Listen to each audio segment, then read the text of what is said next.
Although these Kriega luggage loops are made to fit a couple of Scrambler models, they are not listed to fit the Desert Sled.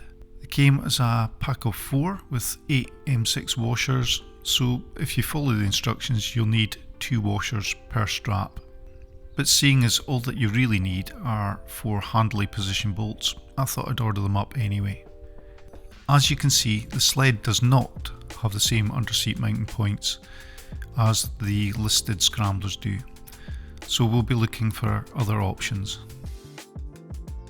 I went with the larger M8 bolt that mounts the rear plastics to the subframe, but they're a little too big for the included washers and I had to use the originals.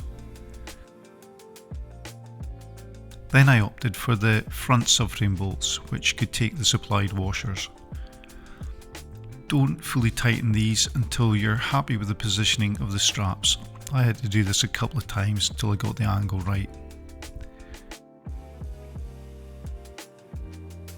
Rather than having them flap around while not in use, I opted to zip tie the rear pair out of the way. I suppose you could use anything you want, paracord, string. This is just what I had at hand, and the others I could tuck between the frame and the seat. And the seat will still fit with no issues. And then when it's time to use them, you just cut them loose and they're ready to go. Or, because it's a 5-minute job to change them, you can stash them under the seat until you need them.